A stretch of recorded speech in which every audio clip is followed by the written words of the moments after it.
Hello viewers, আসসালামু আলাইকুম। কেমন আছেন? আশা করি সবাই ভালো আছেন। এখন আপনি দেখতে পাচ্ছেন আমার হাতে যে ফর্মটা রয়েছে আয়ুষ্মান ভারত প্রধানমন্ত্রীর জন্য আরোগ্য যোজনা আবেদনকারী যাচাইকরণ ফর্ম। তো আপনাদের অনেকে আপনাদেরকে বলেছিলাম যে আয়ুষ্মান ভারতের ফর্ম অফলাইনে হবে ও সম্ভবত। তো সেই ফর্মটি আমার চলে এসছে আমার হাতে, অর্থাৎ আবেদনকারীর ফর্মটি, অর্থাৎ রেশন কার্ডে আপনার পরিবারে যতগুলো রেশন কার্ড রয়েছে সকল সদস্যের রেশন কার্ডের ফর্ম তার নামে এই ফর্মটি আসবে এবং সেখানে আপনাকে আশাকর্মীদের বাড়ি থেকে নিয়ে আসতে হবে। তো চলেন আগে আমি এই ফর্মের ভেতরে কি রয়েছে বা কিভাবে পূরণ করবেন এই ফর্ম। তো এই ফর্মের পূরণ করার আগে আমি ডিটেলস বলে দিচ্ছি এই ফর্মটা কী কাজ। আপনারা ইতিমধ্যে জানেন যে দুয়ারে সরকার যে জনকল্যাণ শিবির রয়েছিল, সেই জনকল্যাণ শিবিরে আপনারা এই ফর্মটা ফিল আপ করে দিয়েছেন। অনলাইনে যে পাওয়া যাচ্ছিল সে অনলাইনে ফিল আপ করে দিয়েছিলেন এবং এটা রয়েছে অফলাইন ফর্ম। সেখান থেকে আপনারা যখন ফিরে সেখান থেকে যেনারা দুয়ারে সরকারে শিবিরে মানে জনকল্যাণ শিবিরে ছিলেন তেনাদের বলা হয়েছিল যে আশাকর্মীদের অর্থাৎ আপনার গ্রামের ফর্মটি অর্থাৎ বাড়িতে দিয়ে আসা হবে। তো এই ফর্মটি হচ্ছে সেই ফর্ম, অর্থাৎ স্বাস্থ্যসাথীর পরিবর্তে যে ফর্মটি করা হবে, মানে কার্ডের পরিবর্তে যে ফর্মটি অ্যাপ্লাই করা হবে, এই ফর্মটি হচ্ছে আয়ুষ্মান ভারত অর্থাৎ প্রধানমন্ত্রীর জন আরোগ্য যোজনা আবেদনকারীর ফর্ম। তো এই ফর্মটি হচ্ছে আপনি ফিল আপ করে আপনাকে দিয়ে দিতে হবে। যদি আপনি এই ফর্মটি না পেয়ে থাকেন তাহলে আপনি কি করবেন, আপনার এলাকার বা আপনার গ্রামের যে আশাকর্মী রয়েছে তেনাদের সাথে যোগাযোগ করুন বা করেন, তাহলে আপনি পেয়ে যাবেন ফর্মটি।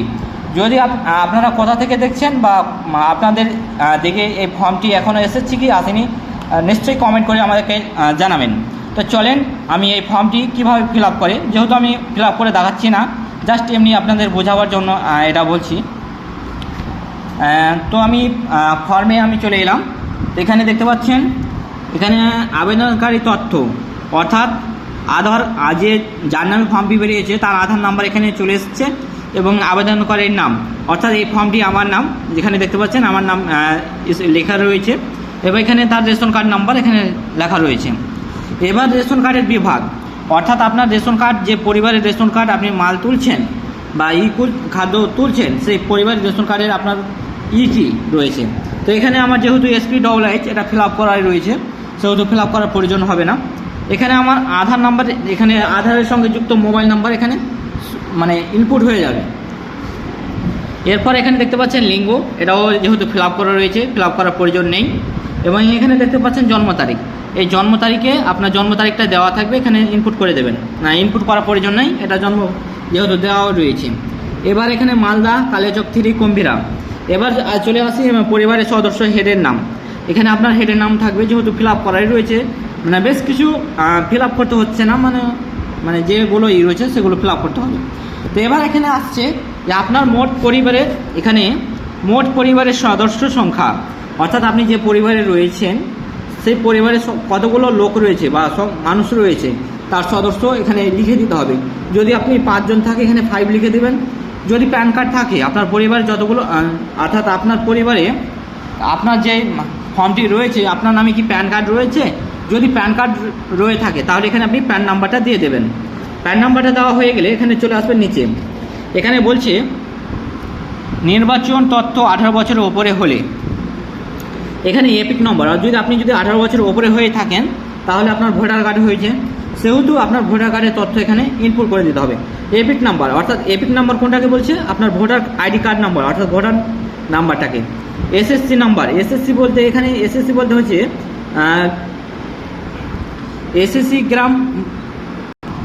এসএসসি নম্বর বলতে এখানে বিধানসভার, অর্থাৎ বৈষ্ণবনগর 54, এই যে বিধানসভা রয়েছে এই 54টা লিখে দিলেও হবে বা বৈষ্ণবনগর পুরোটা এখানে লিখে দিলেও হবে।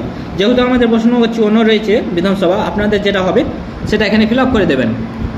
এরপরে আসি পার্ট নম্বর।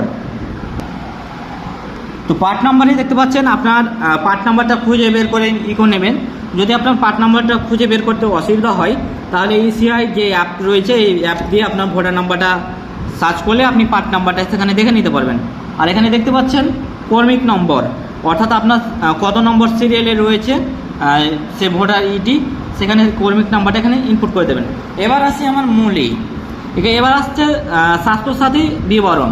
এটা দেখতে পাচ্ছেন স্বাস্থ্যসাথী বিবরণ, এখানে যাচ্ছে স্বাস্থ্যসাথী ইউআরএন নাম্বার, অর্থাৎ স্বাস্থ্যসাথী যে 17 ডিজিট নাম্বার আছে সেই নাম্বারটি এখানে ইনপুট করে দিতে হবে। তো ইনপুট করার পর এখানে দেখতে পাচ্ছেন একটা রিসিপ্ট কপি এখানে বলে দিচ্ছেন। এখানে যে যার নামে ফর্মটি রয়েছে তার নাম বা ডিটেলস এখানে চলে এসছে। তো এটা আমি ফিল আপ করছি না, মানে বোঝাচ্ছি না। এবার আমি চলে আসছি পরের পেজে। তো এখানে দেখতে পাচ্ছেন বাতিল করার মাপকাঠি, অর্থাৎ বলছে এখানে বলছে পরিবারের বার্ষিক আয় 8 লক্ষ টাকার বেশি।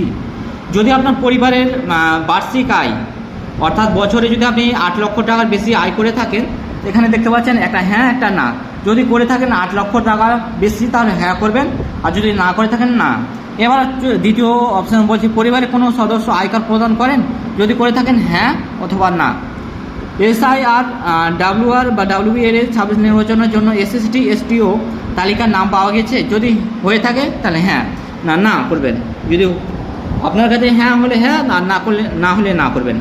এবার SSCI অ্যাপিল ট্রাইব্যুনাল আবেদনের বিচারের জন্য রয়েছেন, অর্থাৎ এখানে যেটা বলছি SIR, আপনি কি আপনার ভোট যদি ডিলেট হয়ে থাকে বা ট্রাইব্যুনালের জন্য আবেদন করে থাকেন, তাহলে আপনি যেটা করবেন আপনি হ্যাঁ করবেন, অযথা না করে দেবেন যদি আপনার ভোট বাতিল না হয়ে থাকে বা ডিলেট না হয়ে থাকে। এবার হচ্ছে এর আবেদনের জন্য তুমুল রয়েছে কি না, হ্যাঁ তখন হ্যাঁ আর না হলে না। অন্নপূর্ণা যোজনার উপভুক্ত তালিকা থেকে নাম বাদ দেওয়া হয়েছে কি, অর্থাৎ আপনার যে অন্নপূর্ণা করেছিলেন সেখান থেকে কি আপনার নাম বাদ দিলে হয়েছে কি হয়নি সেটা জানতে যাচ্ছে। তো এবার হচ্ছে ব্যক্তি জীবিত নন, স্থায়ীভাবে স্থানান্তরিত হয়েছে। এখানে বলছে ব্যক্তি জীবিত নন, অর্থাৎ যে ব্যক্তি রয়েছে যে ব্যক্তি এখানে রয়েছে, অর্থাৎ আপনার যে ফর্মটা রয়েছে যদি আপনি জীবিত মানে এমন একজনের ফর্ম এসছে তিনি জীবিত নন, হ্যাঁ, বা স্থায়ীভাবে স্থানান্তরিত হয়েছেন, যদি এরকম হয়ে থাকে তাহলে হ্যাঁ অথবা না। এখানে সেই লিস্টগুলো দেওয়া রয়েছে কোনটাতে হ্যাঁ বসবে, হ্যাঁ না, অর্থাৎ ঠিক চিহ্ন দেওয়ার জন্য। এবার চলে আসছে আবেদনকারীর সম্মতি, অর্থাৎ আপনাকে এখানে একটা টিক চিহ্ন দিয়ে দিতে হবে এবং সম্মতি প্রদান করে নিতে হবে। আমি এত দ্বারা ঘোষণা করছি যে উপরের তথ্য আমার জ্ঞানে ও বিশ্বসম্মত সত্য এবং প্রযোজ্য ক্ষেত্রে আমি সমস্ত সহ দলিল প্রদান করছি। আমি জানি যে আমার দেওয়া কোনো তথ্য মিথ্যা প্রমাণিত হলে আমার সামাজিক সুরক্ষা সুবিধা বন্ধ হবে। এবং যতগুলো আপনি ফর্ম ফিল আপ করলেন এতক্ষণ পর্যন্ত যতগুলো দেখালাম, যে ফর্ম ফিল আপ করলেন সবগুলো আপনার ঠিক এরকম আপনি এখানে সম্মত প্রদান করলেন এবং ঠিক চিহ্ন মারলেন, দিয়ে এখানে আপনার আবেদনকারীর স্বাক্ষর বা টিপ সই, এখানে আবেদনকারী সহি বা এখানে বুড়ো আঙুলের ছাপের মানে টিপ দিতে পারেন।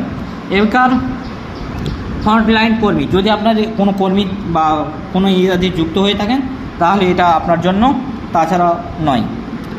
এবার এখানে দেখতে পাচ্ছেন শুধুমাত্র সরকারি ব্যবহারকারীর জন্য, যেহেতু এটা সরকারি ব্যবহারের যোগ্য অফিসিয়ালি, সেহেতু আপনি এটা ফর্ম ফিল আপ করবেন না, যতটুকু দেখালাম ততটুকু আপনি ফর্মটা ফিল আপ করবেন। তো আজকে দেখিয়ে দিলাম কিভাবে আয়ুষ্মান ভারতে ফর্মটা ফিল আপ করবেন, অর্থাৎ আপনি ফিল আপ করে দেখা নিলাম, একটু বুঝিয়ে দিলাম। বাস যদি বুঝতে কোনো জায়গায় সমস্যা হয় তাহলে নিশ্চয়ই কমেন্ট করে জানাবেন।